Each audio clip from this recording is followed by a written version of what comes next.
He raised his hand at her promotion. The hall stopped. Then the commanding officer's voice cut through the room. She outranks everyone here. What happened next wasn't about stripes. It was survival. Stay. You'll hear what power costs.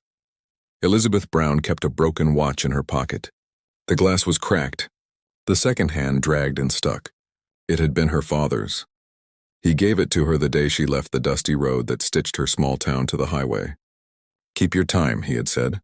Then the bus took her and the road unspooled behind her like old rope. The bass smelled like rain on hot metal. Nobody looked at her and everybody did. The lines, the shouts, the new boots. She said her name. She learned to answer louder. She learned to fold the blanket into perfect edges that cut the air. At night she set the broken watch next to the bunk. It did not keep time. It kept memory. A face in glass. A breath on the window. Home. Money was thin. Her wallet was thin too. Just a card, a faded photo. 2 bills that felt like hope folded twice. When the laundry machines ate 1 bill, she stared at the empty wallet and laughed. The sound had no joy. It just made the room less quiet. She ran, lifted, crawled. Hands split. Boots bled. She learned the voice of gravel underfoot. She learned how to carry weight that was not assigned to her but found her anyway. Some recruits tossed words like stones behind her back. She didn't turn. Stones don't change their aim when you look at them. An officer with clean hands watched her during rifle drill. His name was Hale. His insignia shone like cold water in sun. His eyes did not shine. They measured. On the range, he stood too close. "Don't reach beyond your lane," he said. His tone was soft. The warning was not. Nights, she traced the crack in the watch glass with her thumb. The crack felt like a road on a map. It ran from 11 to 4. She pressed it too. It did not move. Weeks later, she found the watch on the floor. Face down, not where she had left it. A shoe print marked the leather strap. She looked around the barracks and saw 4 sleeping bodies and 1 pair of eyes not asleep. Those eyes closed when hers found them. The next morning, the training field looked like a stage. Everyone watched a show they pretended not to watch. Elizabeth carried a pack that bit into her shoulders. Someone had added weight. She said nothing. She moved. A pace at a time. A breath at a time. The watch in her pocket ticked, stuck, ticked. She kept her own time. She passed the wall. She passed the rope. She passed the ones who had waited for her to fail. The sergeant gave her a nod so small it could fit inside a blink. It filled her whole day. At chow, Hale spoke to another officer. The other man laughed. Hale did not. He watched Elizabeth with the look a cat gives a closed door. That night, the wallet was emptied on her bunk. The photo faced up. The cash was gone. No note, no need. She slid the photo back into the wallet and put the empty wallet into her jacket. A reminder that value lives where paper doesn't. On Sunday, she walked the perimeter road. It was dry and dusty. The wind pushed grit against her teeth. She let it. The road never claimed to be gentle. It only promised distance. A voice came from behind her. Steps. Then the shadow of authority falling long. "Brown," Hale said. "Don't mistake stubborn for strong," she turned. "Strong is what shows up," she said. He smiled without any warmth. "Then show up on Monday," he said. "Bring that little watch. We'll see if it still ticks by noon." Monday came early and loud. Her cot groaned as she rose. The watch slipped into her pocket like a word you don't say but carry anyway. She tied her boots and opened the door. A hand hit the frame above her head with a flat slap. Hale stood blocking the way. His fingers flexed. The hall lights hummed. He leaned in and breathed one sentence like a draft of cold air. "Today, Brown, I make sure you miss your step." And then his hand started to rise. The hand paused. Footsteps approached. Hale dropped his palm and slid away like a knife back into a drawer. Elizabeth stepped into the corridor and kept moving. She kept her time. Drills ground the morning into powder. Miles underload. Crawls through torn earth. A belly full of grit. She found a rhythm that did not ask permission. Breathe in. Place left. Breathe out. Place right. Hale walked the line and waited for stumble. It did not come. At lunch, she counted coins. The wallet's inside was a small desert. She bought an apple and kept the change. 3 coins warm from another person's palm. She ate the apple slow. It tasted like a plan. Afternoon brought the navigation test. Map, compass, team. Her team did not want her. They wanted to be seen without her. The forest did not care. It only gave paths to those who read them. Elizabeth read them. She took bearings. She kept a pace count. She learned the sound of branches brushing rank. The others argued with each other and with the trees. She cut through the noise with numbers that did not lie. At the second checkpoint, one of the men lost his footing and slid. She went down after him and caught his sleeve before the slope took him. He looked at her as if his own hand were a stranger. He said nothing. Gratitude didn't know the password yet. They found all points and made it in at dusk. Hale stood at the finish. No expression. He signed the sheet and said, "Try not to read ahead, Brown." She met his eyes. "I don't need to," she said. "I write straight." Night brought letters. One from home. Her mother had used the space between words to say the things she could not. "Are you eating? Do you sleep? Are you hurt?" The watch answered none of it. It only kept the minute hand trembling at 7. Days packed into each other. A storm drill shredded the schedule. Wind picked up tenths. Rain found seams. Elizabeth held the line and counted breaths for those who had forgotten how. When the lightning stopped drawing maps across the sky, the squad was still together. Hale watched that too. The promotion list went up on a board that smelled like dust and thumbtacks. Faces gathered. Breath held. Names read themselves aloud inside chests. Her name was not there. She had expected that. She had not expected the scrap of paper pinned beside the list. 4 words in block letters. "Know your place, Brown." She took the scrap off the board and folded it into a square so small it became a dot. She put it in the empty wallet with the photo. She was not going to forget. Memory, even ugly, is fuel. On a field run, Hale pulled her aside. "You finished the storm drill in good order," he said. His voice was too casual, like a hand in a pocket where it didn't belong. "Sir," she answered. "You like carrying more than your share," he said. "Let's see how you do with everyone else's." They loaded her pack with extra ammunition. The straps cut hard. She set her pace and refused the mercy of a slower stride. One by one, the others stopped trying to make her fail. They started trying to keep up. At the last mile, Hale stepped into her path. He looked at the watch shape in her pocket. "Still ticking?" he asked. She didn't answer. She moved past him and crossed the line. That night, her bunk was stripped. Sheets gone. Pillow gone. Someone had placed her father's watch on the bare mattress. The crack in the glass had widened into a star. Elizabeth sat. She wound the watch. It stuck at 12. She wound it again. The second hand jumped once like a fish and lay still. The room was quiet. Too quiet. She heard the hallway breath and the thoughts it carried. Something scraped against the door. A white envelope slid under it. She picked it up with fingers that had stopped shaking years ago. Her name in black ink. Inside, one line in a hand she didn't know. "Report to Assembly Hall 0900. Her heart did not leap. It listened. It heard the echo of boots on a polished floor. It heard silence that breaks bone. It heard a voice that might not be hers. She looked at the watch. Midnight forever. She looked at the wallet. Empty except for a photo and a dot. She looked at the door and then, without knocking, it opened. The door opened on Torres, the one recruit who spoke like a person. He stared at the watch in her hand. "Orders?" he asked. "Assembly 9, she said. He nodded and stepped aside. "Then you sleep," he said. "I'll sit in the hall." She lay on the bare mattress and let her body sink into absence. Sleep came hard and brief. She woke before dawn to the sound of sweeping in the corridor. Torres was still there, head against the wall, broom across his lap like a quiet rifle. The morning tasted like metal. She dressed with care. Boots, trousers, jacket. She slid the empty wallet into her inside pocket. She placed the watch next to it. Weight of 2 things that couldn't buy or tell anything. Still, they anchored her. The road to the hall ran between motor pools and ground that baked under sun. Dust rose around each step. She thought of the town road. The same grit. Different ghosts. Inside the hall, rows of uniforms formed a field. Faces forward, jawline set. The flag hung heavy as a closed book. Hale stood near the front with other officers. He did not look at her. He looked through her. Names echoed. Pins caught light. Hands shook.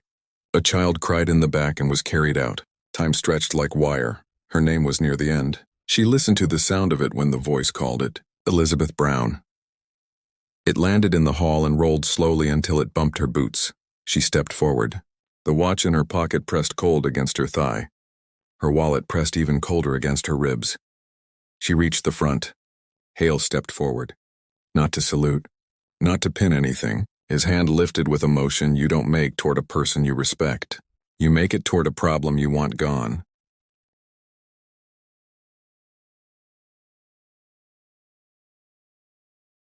Breath left the room. Silence drew a circle. Elizabeth did not step back. She did not blink. Her body drew a line and stood on it. The commanding officer's voice hit the air like a hammer on anvil. Stand down, it was not loud. It was absolute. Hale stopped as if a wire had caught his wrist. The CO's gaze cut the space between them and left no edges standing. Then the CO turned to the room and then toward her. She outranks everyone here, he said. English auto-generated, he. The sentence landed and stayed. No one breathed until it did. Applause rose the way a wave rises. Not all at once, but irreversibly. The pin found her chest. The metal settled like a small honest stone. Hale went pale enough to be called a wall. After, the hall emptied as if pulled by tide.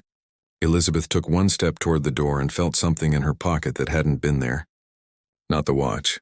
Not the wallet. A slip of paper folded into a blade shape. She unfolded it. 3 words. Rank as paper. She looked up. Hale stood by a column, hands behind his back, face neat as a desk. For the first time he smiled like he meant it. It was not kind. In the corridor, 2 MPs ran past toward the motor pool. Alarms began to pulse. Not loud, just urgent. The kind of sound that says if you move now, you might be in time. Elizabeth tucked the paper blade into the empty wallet with the dot. She turned toward the alarms and then the lights went out. Emergency power coughed and then steadied. Red glow painted the hall the color of held breath. Voices braided into a rope and pulled the base toward the motor pool. Fuel smell, shouted numbers. The clatter of a chain that had come loose and wanted to be heard. Elizabeth moved faster than the panic. Status, she said to the first sergeant she found. Sabotage, he said. 1 vehicle burned. 2 disabled. No casualties yet. Yet, she repeated. And he heard the word the way she meant it. She took command like stepping into boots that were already the right size, perimeter, accountability, fire break. She snapped the tasks into hands and watched them go. Orders are not sound. They are shape. She carved shapes into chaos. Hale appeared at her shoulder. Let me coordinate security, he said. His tone tried for neutral. It didn't make it. You'll take the south lot, she said. You'll report every 15 minutes. Not a minute after. He opened his mouth to object, closed it, saluted, walked. Torres ran up with a box of keys. Who has access? She asked. His jaw worked. A lot of people, he said. Fewer now, she said. Start a new list. Sirens faded as the fire died to a sullen smear. The smell clung. Ash drifted down on a small line of ants that did not know anything had changed. Elizabeth stepped inside the burned bay. Soot made the air taste like old pennies. On the floor, blackened metal curled like paper that had tried to become flame and failed. Something glinted near the drain. She crouched. A watch screw. From a pocket watch, not a wristwatch. She felt the weight of her father's watch in her jacket. She took it out.